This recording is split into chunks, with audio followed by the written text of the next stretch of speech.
Benjamín Prado es escritor, o por afinar un poquito más, es poeta, novelista y articulista, un autor muy en sintonía con el tiempo en que vivimos, cuya obra ha sido editada en más de 20 países y traducida a numerosas lenguas, y que ha ganado, entre otros, el Premio Hiperión de Poesía, el Premio Generación del 27 y el Premio Andalucía de Novela. De su escritura se ha dicho que Prado posee esa rara cualidad que consiste en lograr que nos alcance como sencilla una escritura que por su incesante movimiento imaginativo y por el tino de su circulación libre no lo es. Bienvenido, Benjamín. ¿Qué tal, Iciar? Pues encantados de tenerte aquí.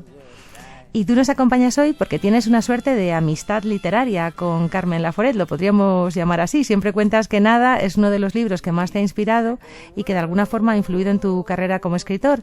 Y hasta hay un personaje de tus novelas que se llama Juan Urbano, que se hace eco de esta pasión laforetiana, y tú le pones en la novela Mala gente que camina a escribir un ensayo sobre Carmen Laforet para presentarlo en un congreso en Atlanta. Bueno, yo creo que la literatura es como una casa, y en las casas hay puertas de servicio y puertas principales. La de Carmen Laforet es una puerta principal. Tú no puedes ser novelista en España y no haber leído Nada y otras novelas de Carmen Laforet. Yo creo que en el caso de Carmen Laforet todas, como no puedes ser novelista y no haber leído, no sé, Últimas tardes con Teresa de Juan Marsé, o El Jarama de Rafael Sánchez Ferlosio, o Tiempo de silencio de Luis Martín Santos, o Los hijos muertos de Ana María Matute, etcétera, etcétera. A mí ese momento de la literatura española me fascinó siempre, porque tú has pronunciado hace un momento la palabra cualidad. Carmen Laforet tenía una cualidad que demuestra que en el verdadero genio siempre hay algo innato también. Luego hay que trabajar mucho, y Carmen Laforet trabajaba muchísimo. Yo he visto algunos manuscritos de sus obras que me enseñó Agustín Cerezales y era impresionante. No había una sola línea donde no hubiera 4 o 5 posibles candidatas a entrar en la frase en cuestión. Pero además hay que tener una especie de querencia natural que en pocas autores y autoras he visto yo en mi vida, como en el caso de Carmen Laforet, porque Nada no es una novela, es un milagro. Nada parece como si estuviera escrita con agua en vez de con tinta, ese estilo transparente, y además descubrió la fórmula de la vida eterna, porque es una novela que siempre acaba de escribirse. La puedes leer como la leí yo por primera vez a los 18 o 19 años y leerla otra vez a los 30 y a los 50, y realmente es una novela de una frescura y de una virtud casi inmortal en su estilo, que muy pocas veces, la verdad, se encuentran en el caso de la literatura española y no española. Es un prodigio auténtico Carmen Laforet.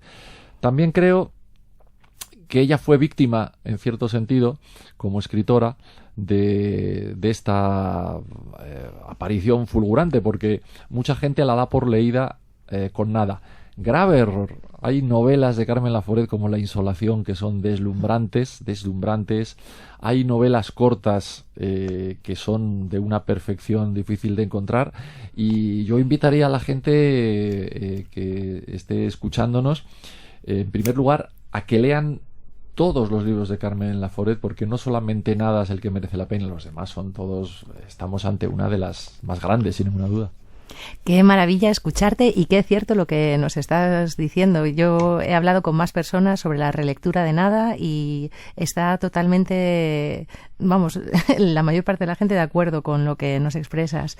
Y queríamos hablar un poco de amistades literarias, porque Carmen Laforet contaba en un artículo para ABC que el novelista D.H. Lawrence, en una carta dirigida a Aldous Huxley, decía que él creía que existía una amistad jurada que era más fuerte y más indestructible que el amor y que el matrimonio, y que era una amistad que podía darse entre un hombre y una mujer, o entre un hombre y un hombre, o entre una mujer y una mujer. Y Carmen decía que ella había encontrado semejante amistad a lo largo de toda su vida, y no una, sino varias veces. Y bueno, pues tú tienes un libro publicado en la editorial Omega junto a Teresa Rosenbinge sobre Carmen, y en un momento dado hablas de su vocación a la amistad y de su apasionamiento por las personas. ¿Nos puedes hablar un poco de ello? Yo creo que para Carmen Laforet, en ese sentido, de manera muy poco original por su parte, le pasaba lo que nos pasa a casi todas las personas que nos dedicamos a escribir, y es que las mismas cosas que necesitamos nos interfieren de alguna manera. Cuando uno quiere escribir novelas, quisiera estar las 24 horas del día escribiendo novelas, pensando, o como dice un aforismo del poeta Carlos Marzal que me gusta mucho, haciendo cualquier otra cosa que al final va a desembocar en lo mismo. El aforismo dice: cuando miro el cielo también estoy trabajando. Y yo estoy muy de acuerdo con eso. Carmen Laforet, yo creo que fue una mujer con una vocación, como decía antes, de exactitud en aquello que escribía, que requería mucho trabajo a la hora de elaborar sus manuscritos.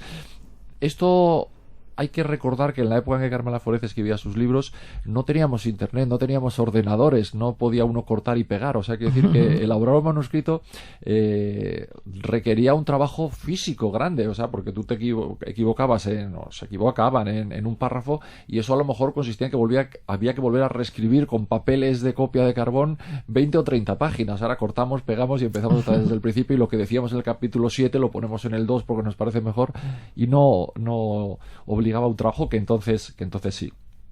Cuando tú tienes 5 hijos ocupan mucho espacio. Muchísimo espacio, ¿no? Cuando tienes una familia a la que atender, todo eso te ocupa. Cuando tienes obligaciones domésticas, y me temo que en la época de Carmen Laforet, pues las mujeres cargaban de manera casi unilateral con los trabajos de la casa y demás, pues todo eso es un tiempo que se te resta para poder escribir. Y las amistades igual. No hay más que leer, por ejemplo, la correspondencia con Ramón J. Sender.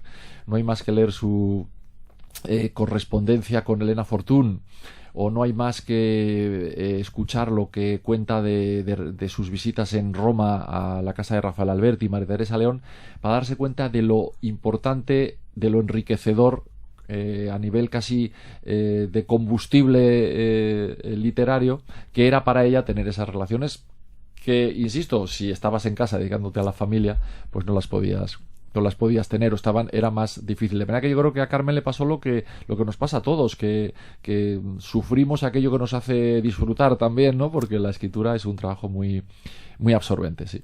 Pues justo teníamos un fragmento de una de las cartas del epistolario con Ramón J. Sender que Destino recopila. Son 76 cartas escritas desde 1965 hasta el 82, y pues en ellas habla de su inseguridad, de su deseo ocasional de resguardarse del contacto social, de su religiosidad también y de su silenciamiento luego como escritora. Y queríamos escuchar un fragmento de una de ellas para comentarla luego contigo. A Carmen Laforet, 29 de enero de 1966. Querida Carmen, muchas gracias por sus 2 preciosos libros. Estoy leyendo tantas cosas nuevas suyas.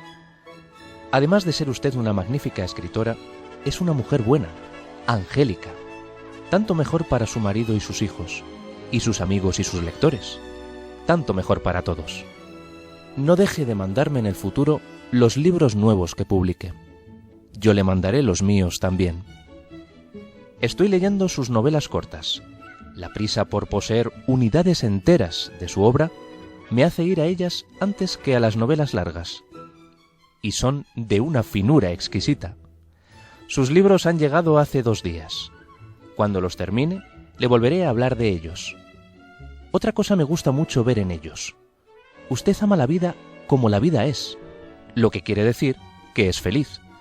Esto último me encanta. Y hay algo más importante. La felicidad no se lleva ahora en el arte, pero la de usted, digo, la de sus narraciones, se lleva y se llevará siempre, porque está llena de talento y es, además, un talento original. En definitiva, es lo único que ha contado siempre desde que hay gente que escribe, o simplemente que alienta. Hasta en nada hay felicidad. Hay una dulce conformidad con la desgracia que solo se le puede ocurrir a una muchacha armoniosa y rebosante de gracias y de talento, y no diga que son piropos. En eso de decir la verdad, soy muy baturro.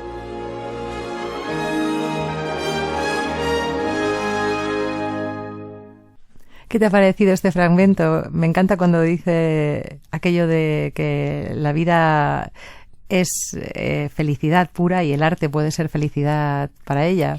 Pues hay una cosa interesante de la carta de Ramón J. Sender, que era un hombre que también se las daba muy de conquistador y se nota en el tono de la carta, y desde luego un interesantísimo escritor. Hay una cosa que ha acompañado siempre a la figura de Carmen Laforet, y es una especie de mitología de rareza, incluso de tristeza y demás. Y yo encuentro mucha vitalidad, estoy de acuerdo en eso, en sus libros. Y hay muchos momentos de exaltación también del amor, de la amistad, de la aventura, el deseo de libertad, o en algunos cambios la búsqueda de lo místico, de lo espiritual y demás. Y eso solo se hace desde un trabajo en positivo, no en negativo. De manera que nunca he entendido bien por qué ha acompañado a Carmen Laforet esa fama de escritora, de mujer extraña. Daría igual de todas formas, porque lo que nos interesa, en realidad no necesitamos saber nada de Tolstoy para leer a Ana Karenina, ¿no? Si luego lo sabemos, pues muy bien, pero realmente los libros, y no sabemos si la Odisea y la Ilíada las escribió Homero o su hija, pero qué más da, ¿no? Eso cambiaría en algo el valor de la Odisea, cualquiera de las dos posibilidades. Esto es un poco igual. Yo creo que hay mucho vitalismo en la obra de Carmen Laforet, donde además hay algo muy impresionante, que es la manera en que uno tiene la sensación de que trabajó sus manuscritos de forma que no le sobre una sola palabra. No es una escritora recargada, no es una escritora de grandes imágenes que digas qué bonito, qué metáfora más brillante. Es muy poética. Pero con muy pocas cosas. Es muy poética. Ella escribe como canta Billie Holiday. Billie Holiday con muy poquita voz y muy poquitas notas y sin grandes alardes, seguramente está entre las mejores cantantes de la historia. Carmen Laforet no hace nunca alardes de estilo, es todo de una precisión verdaderamente increíble, ¿no? Yo recuerdo, por ejemplo, además, algunas cosas en su novela La Insolación, que admiro mucho. Sale el primer topo de la historia de la literatura española. Es increíble, de pronto hay un tipo que está escondido durante no sé cuántos años. Creo recordar que la he leído hace muchísimos años, creo recordar que en alguna Buhardilla o Palomar o algo así, ¿no? No tengo ni idea de cómo pasó eso la censura en su momento, pero el caso es que hasta en algunas de esas cosas ella fue una adelantada a su tiempo. Y ten en cuenta además que estamos hablando de una mujer que escribía sus libros en una época donde la moda era lo recargado, lo barroco, el exceso de palabras retóricas que caracterizaba a esos primeros intelectuales del franquismo. Muchos de ellos, en fin, los que ocuparon sitios que habían dejado libre, otros autores del 27 y demás, y estaba muy de moda la pompa, el boato a lo nodo, ¿no? Como se oye en el nodo, esa cosa así recargada, siempre con exceso de adjetivación y de vocalización. Bueno, pues Carmen Laforet, en medio de eso, era justamente todo lo contrario, escueta y exacta como un cuchillo de carnicero. Qué bueno, pues de estos escritores que componían un poco el ambiente literario de Carmen también queríamos hablar, porque ese mundillo literario en el que la envidia, como decía Galdós, que es el pecado nacional, reinaba, era un mundo que la desalentó y que le produjo un profundo desasosiego. Y Carmen tuvo que luchar contra muchos obstáculos para poder escribir en esa España enrarecida, y le contaba precisamente a Sender en una carta, le decía: no se asombre usted de las malas interpretaciones españolas sobre la obra, las intenciones y hasta la vida de uno. Usted se ha olvidado que vivimos siempre en estos pequeños reinos de taifas, y que una persona que no esté declaradamente en ninguno de estos reinos belicosos, a la fuerza se la considera como enemiga de todos, o tonta, o malvada, o lo que sea. Y le dice: yo no soy luchadora, y como tampoco soy trabajadora, resulta que otros trabajan por mí interpretándome. Yo estoy curada de espantos y no me causa ninguna impresión ser nada de eso. Tú que eres escritor, el escritor es un ser particularmente sensible, y esa sombra del desaliento pues muchas veces pesa sobre él. De hecho, tú tienes un artículo en esta semblanza que haces de Carmen Laforet con Teresa Rosenvinge que se titula La fama y los demonios, tipo La isla y los demonios. Sí, yo creo que ella empezó a escribir sus obras en un momento en el que la sociedad literaria se había quedado prácticamente en manos de hombres. Las mujeres no tenían lugar ni en la academia, ni en los actos literarios, ni en las editoriales. Eso triplica el mérito de escritoras como la propia Carmen Laforet, como Ana María Matute, como Carmen Martín Gaite, como Carmen Conde. Hay tantas que llegaron lejos, pero llegaron lejos corriendo el doble o el triple, ¿no? Y haciendo un esfuerzo sobrehumano. Luego, además, hay un problema, no para ella, sino para los demás, que fue el éxito inmediato de Nada. Claro. La fama no solamente nacional sino internacional durante muchos años, no sé si sigue siéndolo, junto con la familia de Pascual Duarte de Camilo José Cela y El Quijote, son los 3 libros sobre los que se siguen haciendo más estudios en todo el mundo. Fíjate si ha llovido desde entonces. Claro, hubo ahí algunos personajes, por ejemplo Camilo José Cela, que no pudieron soportar el éxito de Carmen Laforet y que pues establecieron campañas de, no sé si decir tanto de descrédito. Fíjate Cela, ¿quién le podía tener envidia? Que estamos hablando del Cela de Pascual Duarte, del Cela de La Colmena, El viaje a la Alcarria. Es decir, es un escritor prodigioso en esos momentos, un escritor verdaderamente extraordinario, ¿no? Pero bueno, molestó mucho que llegara tan lejos una persona que no corría. Y eso fue una cosa que yo creo que dio causar un impacto tremendo, porque mientras todos los demás forcejeaban por hacerse un hueco, esta mujer parecía que, sin pretenderlo mucho, incluso sin importarle demasiado, con una especie de desdén por todo lo que no fuera a escribir sus libros, pues llegaba donde no llegaba casi nadie más, realmente, ¿no? Y luego además también hay que decir que ella tuvo como principal enemigos no a todos estos, sino a sí misma, a su propia honradez, a su propia honestidad, sus ganas de no escribir nada que fuera un milímetro peor que nada. Claro, eso era muy difícil, porque estamos hablando, es que ni siquiera Cervantes tiene nada que esté a la altura del Quijote, y es Cervantes realmente, ¿no? Bueno, ella escribió libros magníficos, probablemente mejores de lo que ella pensaba. Y el final de su carrera literaria se explica muy bien. Ella proyecta una trilogía cuyo primer volumen es La Insolación, y a partir de ahí es incapaz. Empieza a considerar, hay muchas cartas de ella y declaraciones en las que ella dice que se ha equivocado, que nunca tuvo que publicar el primer volumen sin tener escritos los 3, porque entonces ahora en el tercero hay una cosa que no puede decir porque no está ya anticipada en el primero y demás. Empezó a darle vueltas y vueltas y vueltas y vueltas. Envió después tenía firmada la segunda parte con la editorial Planeta, si no recuerdo mal. Después de dar muchísimas vueltas al manuscrito de la segunda parte de la trilogía, lo mandó a la editorial, le devolvieron unas pruebas y yo he visto esas pruebas y son alucinantes. O sea, no hay, yo creo, una sola palabra de todo el manuscrito que no esté anotada, apuntada, que no conlleve su duda, su opción B y demás, ¿no? Me imagino el trabajo descomunal que hicieron sus hijos, Agustín, Marta y Cristina, para conseguir elaborar un manuscrito, porque se publicó póstumamente muchísimos años después, de ese segundo volumen. En 2004, me parece. En 2004, sí. Pero fíjate cómo el hecho de no querer darle gato por liebre a nadie ni comida recalentada, a ella la bloqueó como escritora. Claro, los auténticos autores no le tienen miedo al papel en blanco, eso es una majadería. Lo que le tienen miedo es al papel mal escrito. A eso sí que le tienen miedo. Y ese pánico yo creo que bloqueó a Carmen Laforet, que era una persona que no quería saber nada del mundo literario. Yo recuerdo haberla llamado por teléfono cuando vivía en Majadahonda, en casa de su hija, y coger ella el teléfono para preguntarle, pues no sé, por algo de la actualidad literaria o para pedirle algún artículo y tal. Yo trabajaba entonces en el suplemento Culturas de Diario 16 y me dijo, no me vuelva a llamar, yo estoy muerta. Cuando yo estoy muerta, la que te lo dice es la presunta muerta, te impresiona mucho, ¿no? Te impresiona muchísimo. No quería saber nada ni del mundo literario ni de la escritura. Lo último que escribió, creo recordar que fue un artículo precisamente sobre Rafael Alberti, cuando le dieron el Cervantes, es decir, en el año 1983, y recuerdo que Rafael siempre decía que era lo mejor que se había escrito sobre él en toda esa época. Pues Teresa y tú citáis en vuestro libro un artículo que se llama Filosofía, Autenticidad, Popularidad, que Carmen Laforet publicó en el ABC en febrero del 69, y en él habla de Javier Zubiri. Bueno, él y su mujer, Carmen Castro, fueron muy acogedores con ella y de hecho la introdujeron en todo su ambiente intelectual.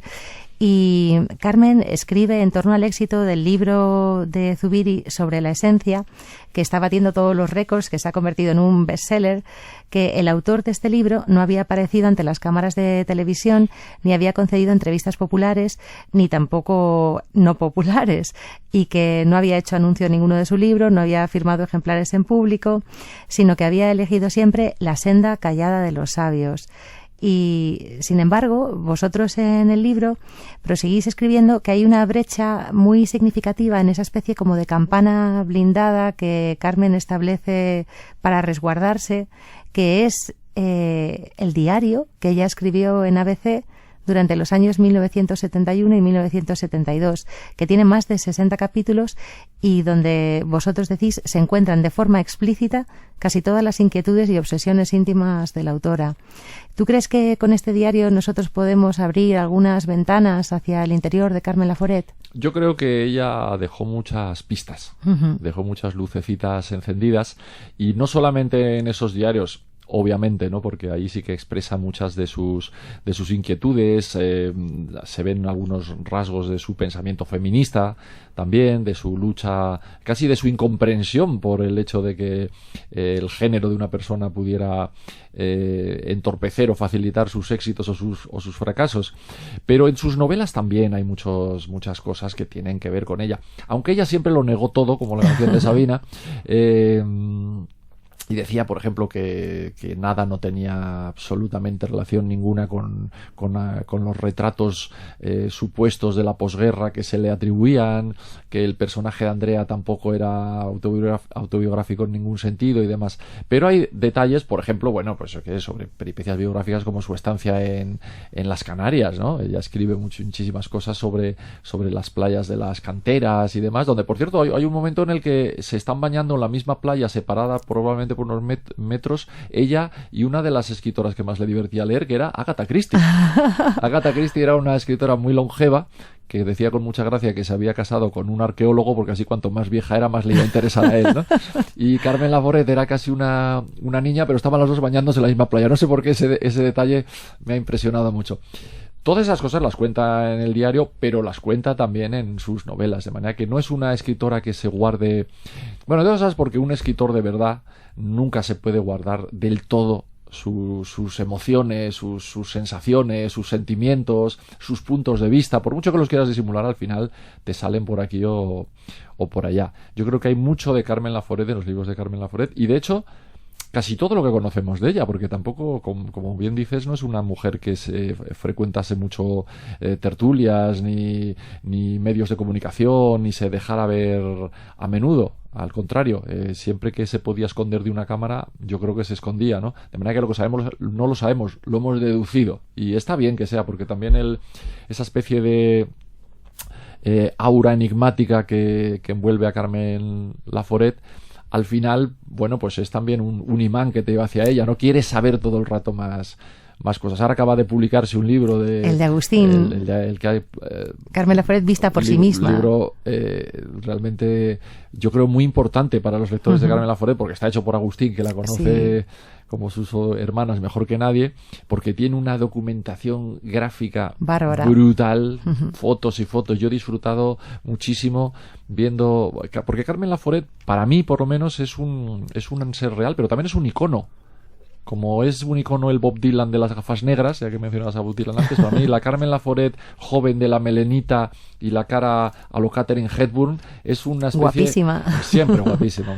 Desprendía un halo verdaderamente increíble, incluso en foto. Yo hubiera dado cualquier cosa por conocerla, me hubiera encantado, ¿no? Alguna vez me atrevía a dejarle caer a Agustín, oye, igual un día, y bueno, Agustín me dijo, sí, bueno, y tal, pero tampoco la conocí, pero me hubiera sentado a su lado a sentir lo que sin duda debía emanar esa mujer excepcional. Pero bueno, como te digo, este libro es un festín para los amantes de Carmen Laforet, por las fotos, por los datos y por lo bien que ha cosido Agustín cada cosa a la siguiente para hacer, hombre, no diría que una biografía, pero sí para darnos una serie de piezas de un mosaico que es Carmen Laforet. A mí, claro, me ha dado lo que dan los buenos escritores siempre ganas al leer los fragmentos de novelas y de diarios y de artículos que pone, es volvérmelo a leer todo, coger otra vez esas obras completas que tengo destrozadas de la editorial Plaza y Janés, creo que era, ¿no? Sí.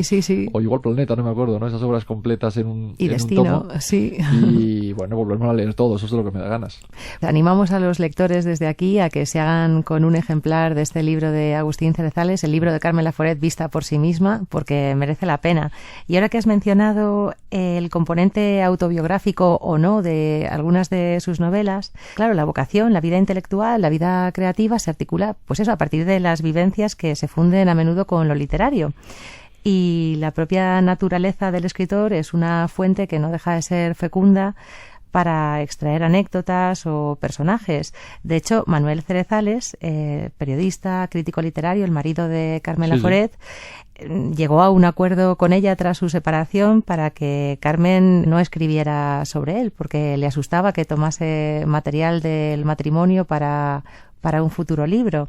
¿Y cómo crees tú que se producía esta selección de esa materia prima que Carmen usaba en las novelas, en los cuentos? Porque ella siempre enfatizó que Andrea, que ese personaje de nada, no era un trasunto de su juventud. Sí. Pero yo creo que ahí cometió un gran error Manuel Cerezales, lo tengo que decir honradamente, porque creo que basta que no quieres que se cuente para que todo el mundo piense que es o una buena historia o una historia terrible. Entonces cualquiera de las dos cosas van en contra de la idea. Siempre me pareció muy extraño eso. Obligar a una persona a renunciar a aquello que es el sustrato de cualquier escritor, que son sus propias experiencias, pues es un poco duro. Y claro, parece como que hubiera algo oscuro que ocultar, ¿no? Si no quieres que se cuente. Bueno, pues a lo mejor Manuel Cerezales era una persona con una vocación de guardar su intimidad extrema. No lo sé, no lo conocí, ni es una persona cuya vida haya investigado realmente, pero me ha extrañado mucho y no sé si tiene algo que ver con el silencio de Carmen Laforet, no lo creo, ¿no? También ten en cuenta que vivíamos en una sociedad, o sea, Carmen en un momento que necesitó, y además lo dice en muchos artículos y lo dice en las cartas a Sender, en ese fragmento que tú has leído también, ¿no? Ella necesitaba más libertad. Hay un artículo en el que dice es que necesito hacer lo que no he hecho, necesito cambiar de sitio, necesito viajar, necesito cambiar de paisaje y de mirada también, ¿no? Y entonces, en la época de la que estamos hablando, pues claro, eso que una mujer se separara de su marido, se fuera a otro sitio, pues estaba visto mal, como todo. Recuerda la famosa frase de Jardiel Poncela, ¿no? Dice, una dictadura es un sistema en el que todo lo que no es obligatorio está prohibido. Entonces creo que queda bastante claro que aquella sociedad del franquismo casposa, fea y machista y horrible, la mires por donde la mires, pues también inmediatamente establecía un sistema de sospechas sobre una mujer que quería, imagínate, irse a ver Roma, qué horror, ¿no? Pues también es seguramente víctima de todo eso Carmen Laforet. A mí me hubiera encantado que escribiera más libros, me hubiera encantado que acabase su trilogía como Dios manda, me hubiese entusiasmado verla escribir más relatos, porque creo que es una autora de relatos fantástica, prodigiosa, pero es verdad que lo que hay es mucho, y es una escritora a la que se puede volver una y otra vez y que no te decepciona nunca. Yo he leído muchas veces, es una escritora de estas que de pronto miro allí, tengo muchas primeras ediciones suyas, claro, como la tengo tanta admiración, he ido buscando por ahí primeras ediciones y algunos de estos libritos de la novela semanal. Qué bueno. Bueno, tengo muchas cosas, ¿no? Y de pronto lo veo y me lo leo. Digo, anda, mira qué bien, pues me lo voy a leer otra vez, ¿no? Y nunca me ha engañado Carmen Laforet, nunca. No defrauda jamás. Nunca. Esta mujer independiente que tú mencionas, que está necesitada de libertad, que tiene unas ansias tremendas de vivir, trascendía con humor estas constricciones de su mundo pequeño burgués y, en palabra de vuestro libro, decís que vivió angustiada por los límites que en aquel país mojigato le marcaban su papel de madre y de esposa. Claro. Y hay un texto de 1971 que resulta pues muy significativo también, porque habla del inicio de una nueva existencia que está plagada de incógnitas y dice algo así como: comprendo que he llegado a una vida distinta que no conozco. Comprendo que la experiencia antigua que recuerdo no me sirve. Comprendo que sencillamente una serie de catástrofes íntimas me han renovado y me han hecho creer en un destino que empuje al libre albedrío. Ustedes me van a perdonar que les diga algo increíble. Yo sé que lo que veo en el espejo es una persona que ha comenzado hace muy poco a vivir. ¿Y qué opinas tú de esta capacidad de Carmen Laforet para reinventarse? Porque ya esa utopía juvenil la tiene a lo largo de toda su obra. Hombre, yo creo que no es justo pedirle a alguien que sea al mismo tiempo Carmen Laforet y normal. Una cosa o la otra. Normal no en el sentido psíquico, sino en el sentido de que es una persona excepcional, absolutamente excepcional. No todo el mundo era Carmen Laforet en aquella época, ni en esta tampoco, desde luego, ¿no? Entonces ella tiene una manera muy creativa de sufrir, incluso, porque sufre, se la ve, está clarísimo en sus cartas, en sus diarios, en sus artículos, se ve que es una mujer que sufre porque quiere más libertad, quiere más independencia, quiere nuevos conocimientos, y en un momento determinado se cae del caballo y escribe el único libro suyo que a mí no me interesa gran cosa, que es La mujer nueva. Entre otras cosas porque no es un libro, son dos. Realmente es un libro en el que está contando una historia.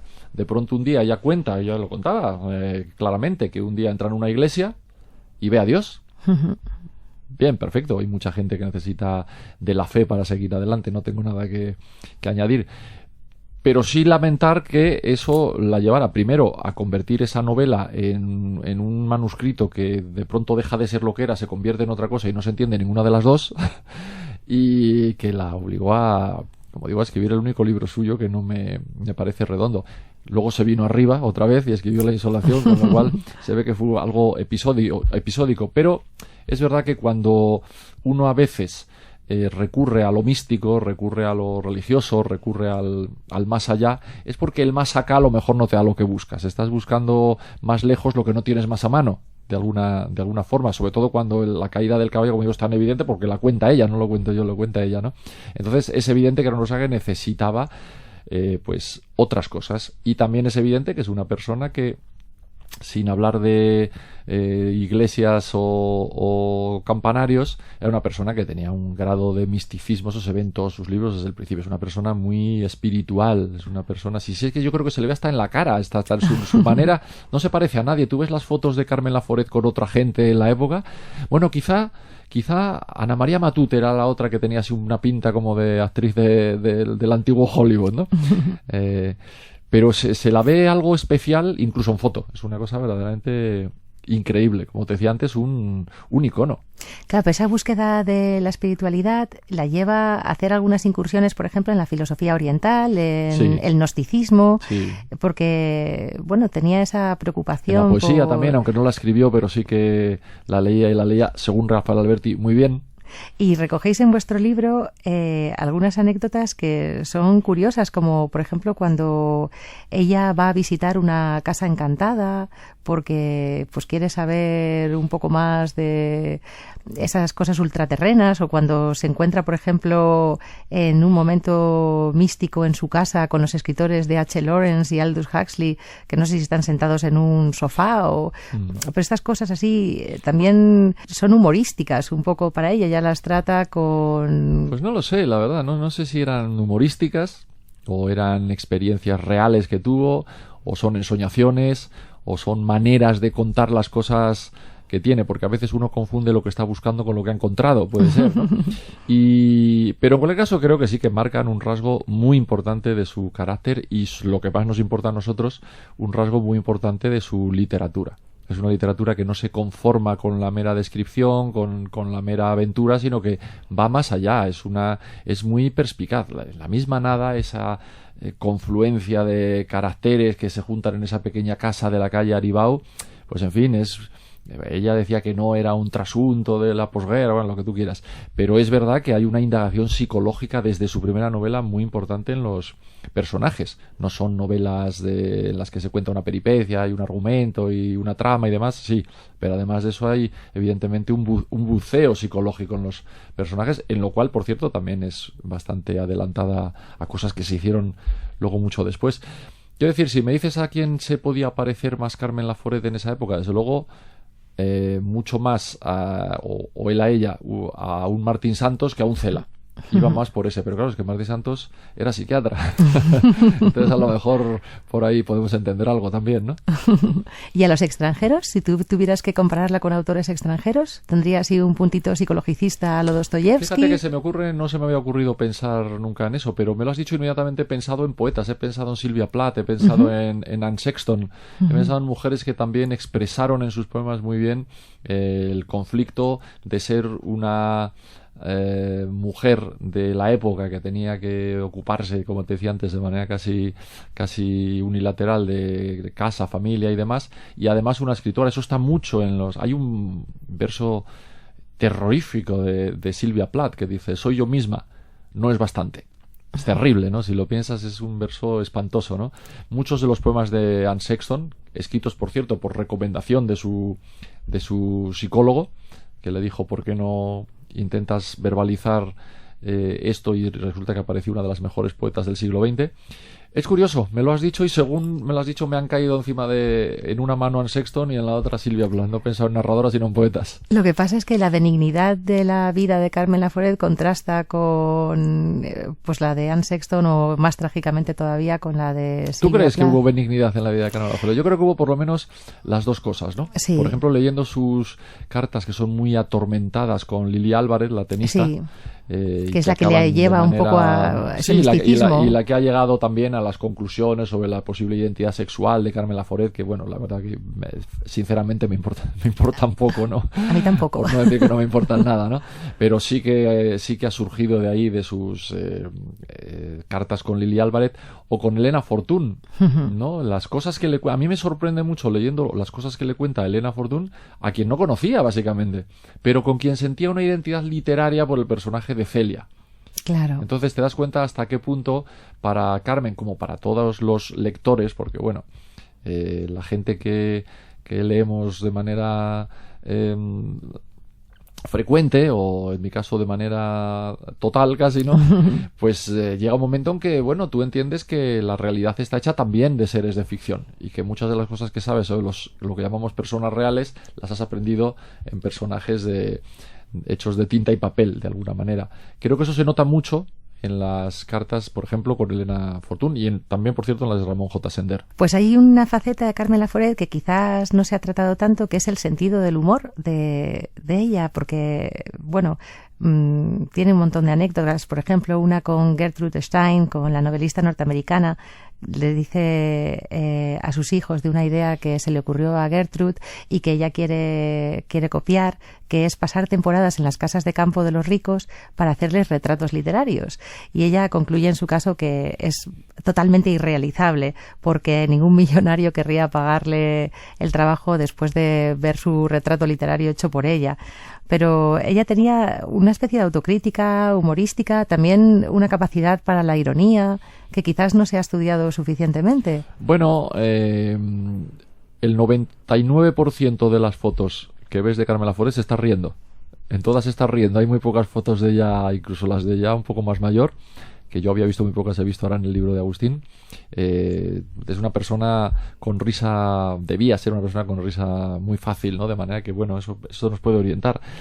Pero es curioso, ¿no? Porque tú sabes que mi personaje, del que tú mencionabas antes, Juan Urbano, el que empieza toda su peripecia de supuestamente 10 novelas, llevo 5, estoy con la sexta, ¿no? El que empieza su peripecia yendo a un congreso SAMLA, Atlanta, a hablar precisamente de Carmen Laforet, tiene ese trabajo. Él tiene, además de ser profesor de lengua y literatura, trabaja con tiene una pequeña empresa de escritura de biografías a la carta, que son unas empresas que existen realmente, están por ahí, bueno, con la idea de que eso que nos dicen a los novelistas por ahí de mi vida, eso sí que es una novela. Yo siempre digo, tiene usted razón, señora, tiene usted razón, señor. Luego hay que saberla contar, pero no me cabe ninguna duda de que en todas las vidas hay elementos que pueden ser susceptibles de escribir alguna novela. Y la gente quiere de pronto pues que la historia de sus abuelos o sus padres o sus hermanos, lo que sea, pues que tuvo algunos episodios dignos de ser recordados, no se pierdan, encargan una pequeña biografía y luego la regalan a los familiares por Navidad, yo que sé, algo así, ¿no? Me hace gracia, no recordaba o no conocía esa anécdota de Gertrude Stein, pero me hace gracia que hasta en eso haya una presencia de Carmen Laforet en las cosas que yo escribo, ¿no? Vamos a escuchar un trocito de Los Emplazados, de una de las novelas cortas de Carmen Laforet, en el que ella relata la aparición del diablo en un bautizo, para pues ver también este ángulo así menos explorado de su obra, este ángulo humorístico. Ambrosina se dio cuenta de que, contra todo lo que pudiera suponerse, la tía Matilde comenzaba de nuevo a olfatear, mirando fijamente hacia aquel vacío en el que solo el suelo de la escalera podía verse. De pronto, doña Matilde abrió los ojos y extendió su dedo índice. Ambrosina no vio nada. Doña Matilde gritaba algo de un resplandor. Lo gritó 3 veces. Veía algo parecido a un incendio rojizo, y en medio de aquel incendio vio claramente al diablo con rabos, cuernos y las cejas alzadas, exactamente como lo representan en los cuentos de niños, pero con una expresión festiva. Durante un brevísimo instante se fijó en doña Matilde y le guiñó el ojo.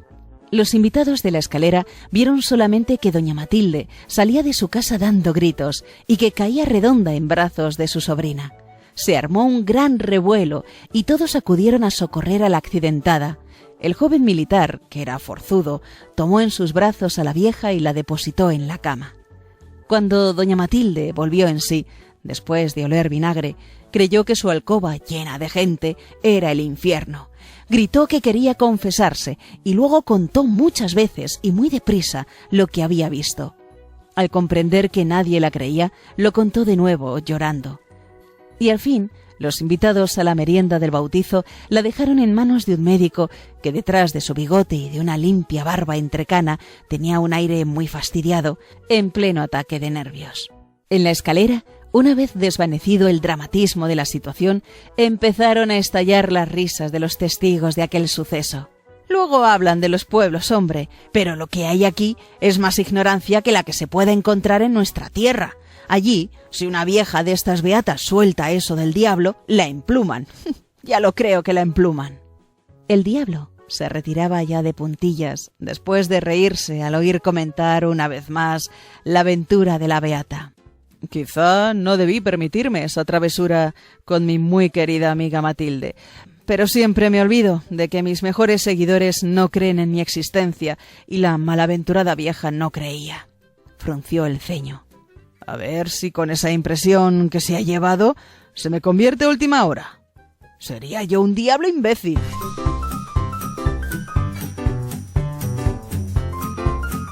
Son textos poco vistos de Carmen Laforet y bueno, estas novelas cortas también merecen muchísimo la pena. Lo raro es que se vieran por primera vez, porque uno piensa que lo podían haber censurado también, ¿no? Se censuraban cosas por motivos parecidos, ¿no? Tiene mucha gracia, tiene mucho sentido del humor el relato.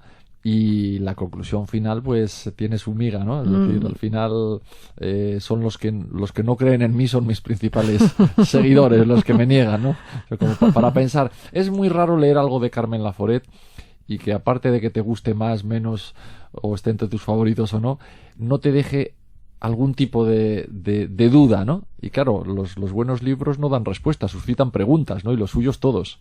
Todos. Hasta lo más leve y más breve, como esto, ¿no? Antes nos has dicho que tú recomendarías leer todo de Carmen Laforet, pero a los otros invitados que han pasado por aquí, a Marta Cerezales y a Inmaculada de la Fuente, les hemos pedido alguna recomendación específica de por dónde empezar a abordar la obra, porque mucha gente no está familiarizada. Sigue siendo una escritora bastante desconocida, casi más conocida en pues los currícula universitarios estadounidenses que aquí. Eso será porque en España antes, por ejemplo, tenías de lectura obligatoria en cualquier instituto o nada, y ahora, como no se lee en absolutamente ni eso, ni el Quijote, ni nada, pues la gente al final no lo... Antes era imposible pasar a una educación superior sin haber leído nada, y La familia de Pascual Duarte, y Requiem por un campesino español, por ejemplo, por citar algunas de las obras de autores que han salido por aquí hoy. Es algo que habría que corregir en los planes de estudio, pero que no parece que estén muy dispuestos a corregir. A cambiarlos sí, a mejorarlos no.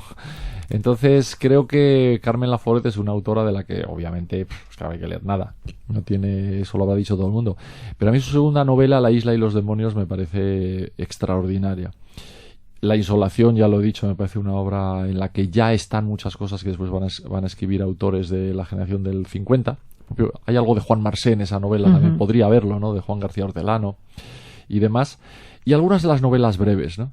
Algunas de las novelas breves son exquisitas, ¿no? Un viaje divertido se llama una, por ejemplo, que son lo mismo, de una perfección y con la capacidad que tenía que tener. Ten en cuenta que las colecciones donde las publicaba, la novela semanal y todas estas, eran colecciones alimenticias. La gente las sacaba así un poco deprisa y corriendo para tener unos ingresos extras. Hay gente que colocaba la misma cosa 7 veces, ¿no? ¿Sabes? En eso es famoso Francisco Villaspesa, ¿no? Porque claro, tú luego ves la bibliografía y dice El collar de la paloma, también conocida como Las dos perlas de Judith, también conocida como El viento arrancó las torres, también conocida como El incendio en las banderas. Me lo estoy inventando, pero o sea, que el tío le colocó 4 veces el mismo manuscrito con 4 títulos distintos, ¿no? Hasta en eso, las novelas de Carmen, las novelas breves, son de una belleza extraordinaria y ninguna tiene la sensación de que si no tú lo hubieras leído no habría pasado nada. Pero vamos, si me obligas, nada, La isla de los demonios, La insolación y, por ejemplo, Un viaje divertido. ¿Y qué piensas tú sobre los personajes de Carmen Laforet? Porque en tu biografía de la colección Vidas Literarias hay un capítulo que se llama Carmen Adentro y hablas de ese misterio en torno a la composición de los personajes, porque ella tenía una visión como muy caleidoscópica de la realidad social, de la realidad política. Y esos personajes son personajes ambiguos, son personajes complejos y que están llenos de contradicciones. ¿Quién tiene esa responsabilidad final como de analizarlos, de entenderlos, de juzgarlos? Porque parece como que Carmen los dejase libres, que pasase al lector un poco esa responsabilidad. Pues digamos que es una mezcla de convicciones y decisiones. Convicciones en el sentido de que expresan tu manera de ver las cosas, y yo creo que Carmen era una persona, lo repitió millones de veces y no hay nada que nos haga pensar lo contrario, una persona bastante apolítica, no sé si apolítica en el sentido de que no le interesase la política, sino que en el sentido de que no tomaba un partido claro, lo cual, bueno, pues en algún momento alguien la ha criticado, o decir, hombre, en pleno franquismo no podía ser equidistante. Yo creo que era una persona con ideas claras sobre la libertad, sobre la independencia y demás, pero que no era tampoco una escritora de mitin y barricada, ni muchísimo menos, ¿no? Y luego eso son las convicciones, ¿no? Digamos, aquello en lo que tu obra se parece a ti. Luego están las decisiones que tomas con respecto a los personajes, ¿no? Y todos los novelistas sabemos que un personaje plano no interesa. Uno que solo sea malo, malo, malo o bueno, bueno, bueno, pues es inverosímil. También sabemos que en las novelas hechas solo de Don Quijotes no funcionan. Tiene que haber Sancho Panzas que le lleven la contraria y que abran otros ángulos, ¿no? A la misma historia que estás contando. Y los personajes de Carmen Laforet son ambiguos como las personas lo somos. Somos capaces de lo mejor, lo peor y lo regular. Pues en situaciones a veces hasta parecidas, ¿no? ¿Cuántas veces se pregunta uno a sí mismo, pero yo por qué le habré contestado así a esta persona? Y demás, ¿no? Porque en momentos... Y los personajes de Carmen son muy ambiguos. Son personajes sobre los que ella normalmente no da la impresión de establecer un juicio. Si lo hace de manera tan sutil que al final no sabes muy bien si se te ha ocurrido a ti o a ella. Es verdad que eso lo hace, es una de las magias del estilo de Carmen Laforet, ¿no? Que no tienen, eso no significa que tenga que sea algo que de por sí bueno o malo. Tú puedes leer Últimas tardes con Teresa de Juan Marsé, que es una maravilla, y es evidente cuál es el sesgo ideológico de esa novela: los ricos, los pobres, el viejo aparte, la niña de la Bonanova, etcétera, ¿no? Y es igual de bueno, no me parece peor Últimas tardes con Teresa que nada, ¿no? Pero en el caso de ella es así, y seguramente es uno de los elementos que hacen que su obra perviva más allá de épocas, de modas, de momentos, de ideologías. A Carmen Laforet la puedes leer si eres de izquierdas, de derechas, si tienes 60 años o si tienes 18, sin ninguna duda, ¿no? Y eso se puede decir, hay que decir, de muy pocos escritores y escritoras, ¿eh? Justo has introducido un tema que también quería que hablásemos, que es el tema de la posteridad. ¿Cómo le corresponde quizás a los otros, a la sociedad, juzgar las obras de uno y pues condenarlas al olvido o darles pues una nueva vida insuflada? Carmen pensaba que las personas excepcionales, que por rara cualidad inherente a su genio nos dejan advertir o admirar sus obras, además del fruto de su trabajo, el entramado de un alma, hacen a las personas dignas de ser juzgadas por los hombres del futuro mejores de lo que se ven, y así se juzga al echar una ojeada sobre ellos mismos y sobre su alrededor.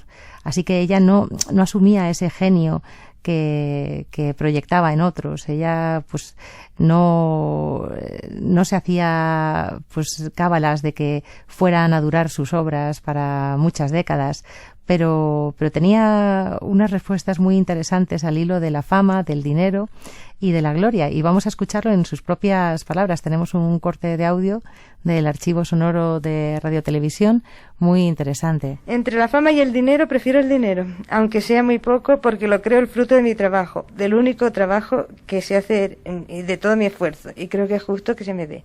La fama es una cosa absurda que se pasa, que se tiene por cosas absurdas muchas veces, y otras veces por cosas interesantes, pero es un poco una cosa que a mí no me gusta, ¿no? Lo que yo prefiero de mi vocación no es ni la fama ni el dinero, aunque insisto que sin fama puedo pasarme muy bien y sin dinero no, por el hecho de que no se ha inventado todavía otro objeto de cambio para compensar el trabajo y para vivir. Lo que yo prefiero de mi vocación es mi misma vocación, que he ido comprendiendo con los años. Esa sensación de alegría, de tener la vida llena con una larga tarea por delante cada día. Ni por la fama, que no me importa, ni por el dinero que considero necesario, traicionaría nunca mi vocación. Parece que la gloria, esta gloria del futuro, es un índice de que la persona, cualquiera que sea la vocación que se haya dedicado, ha logrado con su vocación traspasar las generaciones, efectivamente. Pero esto es una cosa que no se puede saber en vida nunca, nunca, jamás. Ni aun cuando parezca que hay algo, no, eso es engañoso. Eso no se ve más que al paso del tiempo, el decantamiento del paso del tiempo. Hombre, haberme avisado, yo no sabía que Carmen Laforet había resucitado y ahora hace la crítica en televisión. Habérmelo dicho, esto se avisa, ¿no? Sorpresa. Está hablando de la telebasura. A ella no, a los escritores de verdad no les importa la fama, pero sí les importa el éxito. Y cuando ella dice dinero, también podría estar diciendo éxito, porque el dinero que ella consiga o que consiguiera en su momento, evidentemente está relacionado pues con el número de libros que vendiera, con lo que le pagaran por sus artículos y demás. Creo que vivimos en un mundo donde la fama se ha vuelto más importante que el éxito, y que ese es otro de los conceptos que deberíamos cambiar. Y con respecto a la posteridad, es que es muy difícil, ¿no? Y además, sinceramente, yo creo que la posteridad afecta a la obra, no al autor, ¿no? Los demás, el autora es un bichito mortal con los días contados, más o menos días. Mira, al final Carmen Laforet vivió bastante, fue una mujer longeva dentro de lo que cabe, y sus obras, pues yo creo que es evidente que están ahí y que van a estar siempre ahí. No se puede vamos acabando como empezamos, ¿no? Es una puerta por la que hay que pasar. No puedes no leer.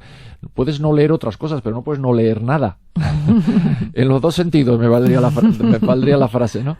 En este caso, en el de Carmen Laforet. Y además, para que esto ocurra, el escritor, la escritora tiene que tener una capacidad que va más allá de lo narrativo. Ya no es tanto lo que cuenta una novela como lo que significa. Y por mucho que ella se empeñara y dijera y patalease diciendo que nada no era la expresión de la grisura de la posguerra, sí lo es. O por lo menos sí lo es para 9 de cada 10 lectores que la lean. Y en ese sentido es una novela que consiguió simbolizar una época, a un tipo de gente, una situación, un lugar, una manera de y demás. Y eso es lo que hace que las novelas pervivan. Lo demás no, que decir, porque si no leeríamos Madame Bovary de Flaubert, porque esa señora no tiene ni móvil siquiera, ¿no? ni chatea, ¿no? Pero expresa algo tan universal y tan sin género como la insatisfacción, la vida insatisfecha, la vida que no te colma, la vida contra la que sientes rabia, aunque sea tuya, que eso sigue siendo igual, aunque vivamos rodeados de extraños artefactos y drones. Da igual, va a seguir, dentro de 1000 años seguirá siendo igual. Eso es lo que distingue a las y los grandes escritores de la historia, que son capaces de simbolizar cosas que van más allá de la época de la que están hablando. Eso es la maravilla de una autora como Carmen Laforet, claro. Benjamín, se nos quedan muchas cosas en el tintero. Se nos queda el Tánger Internacional, donde ese mar luminoso rompía en el acantilado bajo un viejo café donde pues Alejandro Dumas también se tomaba de vez en cuando una consumición en sus viajes. Nos queda el Trastevere, que lo hemos comentado un poquito por encima, de las tertulias amistosas con Alberti. Pero bueno, como nuestro tiempo es limitado... Ella fue a conocer a Alberti y descubrió a María Teresa León, por cierto, hay que decirlo, también quedó fascinada por ella. Sí. Pues claro, nosotros querríamos proseguir esta conversación que nos está encantando, pero nos vemos obligados a ponerle fin y queríamos... ¿Ves lo que te decía? Aunque escribíamos en ordenadores nos siguen quedando cosas en el tintero. Es lo que te estaba diciendo. Nosotros tenemos un micrositio en la página web del Ministerio donde hemos colgado las bases de un certamen literario para estudiantes de primero y segundo de bachillerato en torno precisamente a la novela Nada. Y como tú tienes así capacidad de arenga, pues queremos que les digas algo a los jóvenes escritores para que participen en masa en nuestro concurso. Bueno, pues que recuerden que cuando Carmen Laforet dio la campanada y se convirtió con su primera novela en una de las grandes autoras de la historia de la literatura, era casi una niña desconocida que se fue al Ateneo de Madrid, escribió sin que nadie la conociera, con muy pocas, yo creo, lecturas hasta ese momento incluso, y en solitario, sin apoyo de nadie, escribió ni más ni menos que nada. Así que quién sabe si alguna de las cosas que podéis escribir en el futuro pueden ser también una obra de la que sigamos hablando 60, 70, 80 o 100 años después. Ojalá. Desde luego deseamos que se presenten muchos. Pues ha sido un placer hablar contigo. Ojalá que podamos seguir esta conversación, estos puntos suspensivos. Tienes muchas cosas que decir sobre Carmen Laforet y te lo agradecemos muchísimo. Gracias, Benjamín. Gracias a vosotros.